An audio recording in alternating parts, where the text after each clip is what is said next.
The political system is beset by a swarm of organizational bumblebees that are busily flying about, in spite of the fact that political scientists cannot explain how they manage it.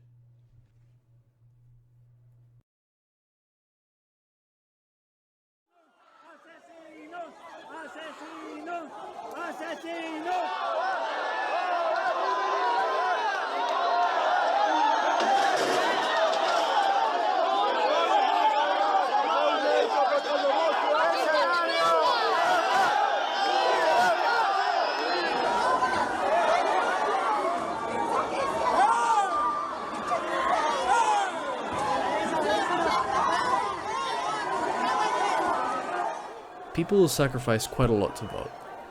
I mean, we see revolutions, civil wars. Even the act itself of going to vote is quite a pain in the ass at the end of the day. But then the question is, why the hell do people do it? I mean, come on, think about it. Even if the candidate or party you didn't want wins, Here, it wouldn't be 200, it would be 2 million people because there's very little you could have done to stop it with a single vote. This is even more obvious when you have less representative systems like the UK first past the post system or the US Electoral College.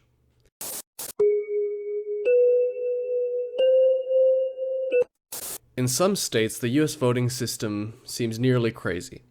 What point is there in voting Democrat in Oklahoma? It won't make a difference to who ends up in power in the end. All the electors will go to whoever wins the state, but that's already 503,000 irrational voters just gone. Useless. I mean, think of it really. What are the chances of your vote determining who will be president? Just to determine which party would receive a certain Congress seat, your vote would have to be the determining vote out of 280,373 votes per congressperson. It makes more sense not to worry about voting, or really politics in general. After all, if you're operating on such a small part of such a massive machine, and the end result is not affected by your vote, why do it?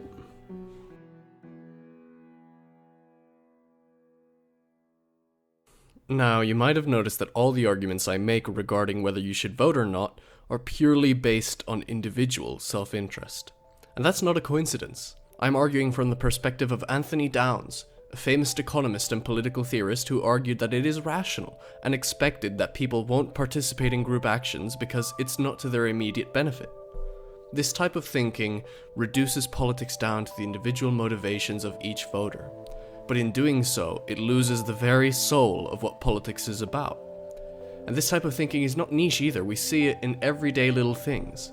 Get that bag. Forget about the haters. You do you. I think the most famous version of this was Margaret Thatcher's quote that, "They are casting their problems at society. And you know, there's no such thing as society. There are individual men and women, and there are families. And no government can do anything except through people, and people must look after themselves first." We've seen this type of individual greed is good philosophy extending everywhere, pretending to be just facts.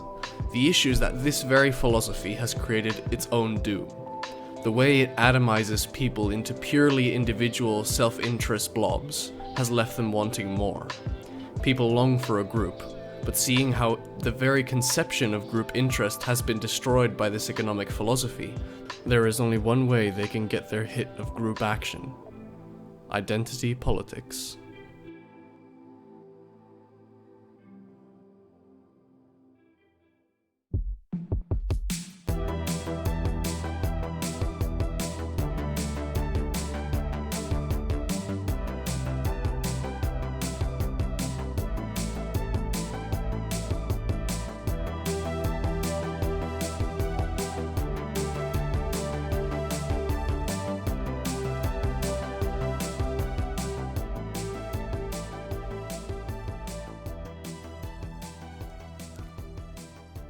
Well, how does identity politics spring from this individualist philosophy? Think of the first goth kid at high school. They aren't thinking about the goth group. They're purely motivated by the fact that they as an individual want to belong to something. But this snowballs. After the first goth kid, you got the second, you got the third, you got the fourth, and before you know it, there's a whole gaggle of them. Each one motivated to go goth due to their individual motives. However, even if they started off with their own individual motives, in the end they begin to work with a consistent group logic. They defend each other if attacked by an outside group. They create trends within the group that people illogically follow.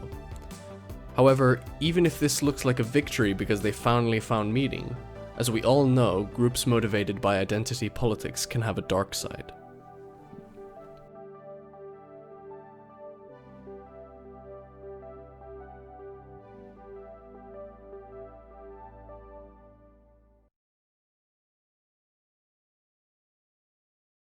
These identity politics groups act as a form of backlash against an extremely individualistic and greedy society. The desire to belong and the contradictions of permanent individual logic in life pushes many towards narrower and narrower conceptions of who are their brethren. I mean, we can see it with the group of goth kids. They themselves begin to kick people out their group, there's severe bullying. I mean, we have alienated individuals from each other, and many lost souls search for some form of group meaning and understanding. And in exchange for accepting ridiculously hateful ideologies, they'll do anything to be part of a group. This blind spot in our development as societies has been aggravated by the fact that we did not listen to the warnings of those who saw this decline coming. Marxist theory, I know, M-word alert, in general has long said bourgeois democracies would lead to the alienation and destruction of traditional societies and group identities. In reaction to this, nationalistic and fundamentalist groups have picked up the slack left by states, providing people with meaning and love in exchange for adopting their hateful and damaging ideology. This is why Marxists call these types of groups reactionaries. They're a reaction to the individualism of capitalism. Marxists also argued that this is why capitalism, unless stopped, inevitably led on to fascism. The alienation and destruction of groups produced by this individualism has led to a nationalistic reaction and a class-based reaction. Marxists argue that elites will often side with fascism over the alternative in order to not lose total control over the means of production. Something we have often seen in the United States of America in a very visible way. Congressmen and senators being bought out by massive corporate lobbying to secure their interests, and then turn around under the masquerade of America the Beautiful and individual responsibility while they collude in robbing the country. In reaction, we saw Trump, who appealed to a nationalistic group identity of what it means to be American, and then proceeded to do exactly what all the other politicians before him had done.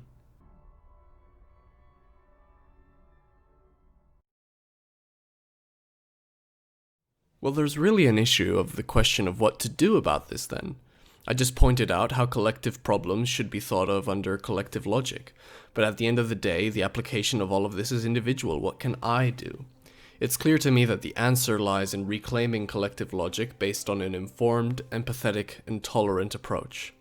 The first step is to be aware of the toxicity possible in identity politics and the toxicity possible in individual politics. The second step is to reclaim group identity as a fundamental part of democratic living. It's only through the construction and expansion of new identity platforms that we can combat intolerance and emptiness. Here's where the previous thinkers become relevant. They can help us break down people's motivation for joining these groups in the first place. For example, many economists concede that there are other kinds of incentives. Olson mentions social and moral inducements. Tullock introduces, for example, even the entertainment value of participation in revolutionary activities. Breton refers to the prestige and power which may be rewards for participating in social movements. Mitchell mentions self-esteem and sociability. Through this analysis, we can see how we can motivate people to join groups and to think collectively through individual motivations. Understanding and using these soft incentives to our advantage is vital to founding new political, economic, and social groups based on democratic ideals. However, these influence groups must not end up becoming ends in themselves. No one wants to join public interest groups with no group intention. Individual motivations must not take over, but instead, they still have to be used as a tool in a greater movement. Atomists must be combated at every chance, for it is there that the seeds of chaos are planted.